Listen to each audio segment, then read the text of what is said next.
ஹாய்ங்க. என்னடா எப்பவும் போல் தண்ணி இறக்கிறானுன்னு தானே பார்க்குறீங்க. அது வேறு ஒன்றும் இல்லைங்க. நம்ம மச்சான் எப்பவும் போல் கூப்பிட்டுங்க நைட்டு ஒரு 7-7:30 இருக்குங்க. கூப்பிட்டு எங்கே இருக்கிற மாப்பிள்ள அப்படின்னாருங்க. நானும் யதார்த்தமாக வீட்டில் இருக்கிறேங்க மச்சா அப்படின்ட்டுனுங்க. சரின்ட்டு ஏனுங்க மச்சா அப்படின்னுங்க. அவர் ஒன்றும் இல்லை மாப்பிள்ள, இப்போல்லாம் அர்ஜென்ட் இல்லை, காலையில் கண்டிப்பாக வந்துடு, ரொம்ப அர்ஜென்ட் அப்படின்ட்டாருங்க. என்னடா வம்பா இருக்குது, இப்போ அர்ஜென்ட் இல்லை காலையில் அர்ஜென்ட் வந்துடு அப்படிங்கிறாருன்னு. என்னனுங்க மச்சா அப்படின்னுங்க.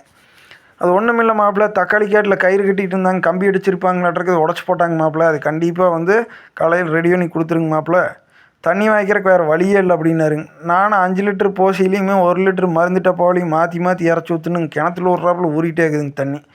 ஒரு வழியே நானும் மச்சானும் சேர்ந்து தண்ணி எல்லாம் பார்த்திங்கன்னா மாற்றி மாற்றி இறச்சி விட்டோமுங்க. இறச்சி விட்டு பார்த்திங்கன்னா பேஸ்ட்டு போட்டு பைப்லேயும் பேஸ்ட்டு போட்டு ஒட்டி விட்டோமுங்க. ஒட்டிட்டு திடீர்னு பார்த்திங்கன்னா நம்ம ஆயுதத்தை காணோம். அது என்ன ஆயுதம்னு கேட்குறீங்களா? அது வேறு ஒன்றும் இல்லைங்க, சுற்றி காணுமுங்க. சுற்றி எடுத்தாந்து பார்த்திங்கன்னா போன டைம் இப்படித்தான் தட்டி ஒன்று உடச்சி போட்டணுங்க. சுற்றி எடுத்ததையும் அவர் மம்முட்டி பிடி எடுத்துட்டாருங்க. மச்சான் ஒன்றும் கோவப்படாதீங்க, இந்த டைம் உடையாமல் ஒட்டி தரேங்க மச்சான்ட்டுன்னு சுற்றி எடுத்து 4 தட்டு தட்டி விட்டுங்க. நல்லா ஏறினதுக்கப்புறம் லீக்கேஜ் எல்லாம் செக் பண்ணிவிட்டு நாமளும் கிளம்பிட்டோமுங்க. அப்புறம் மச்சானுக்கு ஒரே பிரியமாக போச்சுங்க. சரிங்க மச்சான் கிளம்புறேனுங்க. வா மாப்பிள்ள ஒரு டம்ளர் டீயை போட்டு போகலான்னு வீட்டுக்கு கூட்டிகிட்டு போய் ஒரு டம்ளர் டீ சாப்பிட்டுங்க 2 நாயத்தை போட்டு கிளம்பியாச்சுங்க. நன்றிங்க.